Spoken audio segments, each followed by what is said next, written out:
Mr. Liddy, you and I are not strangers to one another. We've had the occasion to visit personally some 2 or 3 months ago in my office for what I thought was a great conversation. And then subsequently, maybe 4 to 6 weeks ago, a telephone conversation that wasn't as great, as I recall. And I want to just have the record to reflect. So that the public knows and the record reflects, Mr. Liddy is not a person that is being paid anything for the CEO position he occupies at AIG. He has been impressed into federal service by officers and public officials of the United States government, and he responded to their call. He is a former CEO of one of our largest insurance companies, now presently retired before he took on this command. I wanted to make that clear, Mr. Liddy, because I'm sure that you and your family have had a great deal of abuse, particularly in these last few days. We do not intend to harass you here in this committee, nor should we. On the other hand, I think it's only fair that we set the record straight.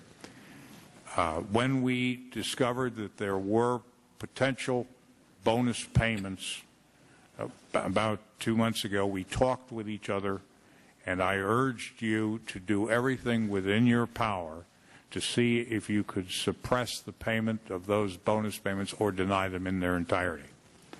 At that time, it was my understanding and the understanding of my staff that both AIG people and my staff on the committee would cooperate, would have a transfer of information and some documents to indicate whether or not there's any assistance we could lend in interpreting what positions AIG could take in regard to these bonuses. I think specifically, to make it simple, we wanted to see whether or not we could vitiate that contract. And when I say we, members of Congress and for the benefit of this committee. The disappointment and why you are here under these circumstances, Mr. Liddy, is that I warned you at that time that if these bonuses were paid and no mitigation was made to the general public of the United States or to this Congress, the action by AIG in doing that would jeopardize the second rescue plan that is anticipated and potentially needed to save the American economy. As of Saturday last, we had received no communication regarding the documents, papers, and facts that we had expected from AIG prior to payment.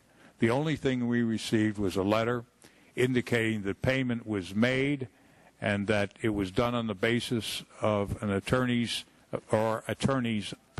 positions, that a contract was involved, and apparently they advised that no way around that contract could be found. Not to get an argument about it, I do want to render this opinion. In my prior life, I was an attorney, and I dealt with your prior insurance company that you were CEO of, and I won't mention the company because it's of no concern to anyone else, but I'm sure everybody knows what large company that was.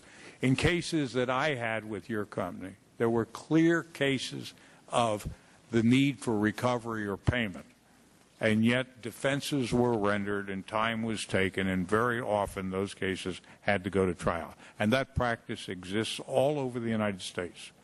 So this is not a thing of first impression, that sometimes insurance companies delay payment or take a position they will not pay until they were sued. In this case, there is an opinion in the land and in this committee reflected today that this was a rush to payment, that there were other alternatives at hand. One of the last alternatives would have been a denial of the right to pay on the contract and a simple word to these folks, sue us. Now, that is not a bad remedy in my estimation, and I hope you'll address it in your statement today, and I've read your prepared statement, insofar as if you had taken that position, these bonus recipients would have been in the same position as the taxpayers of the United States. They would have had to sue and wait until the resolve of whether AIG succeeds or not, or go to the distance of the suit, would be 2 or 3 years. The worst that could have happened would be a penalty feature under the laws of the state involved. But if in the meantime an election were made to take AIG into bankruptcy or some other relief, those funds would not have been paid.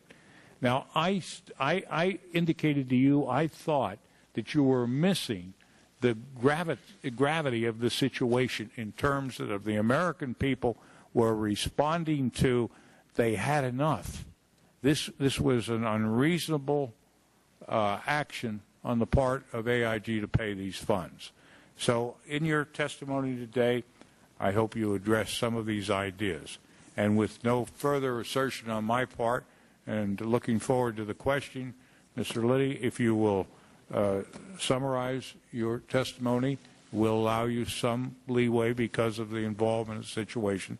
So provide it all, and you may proceed.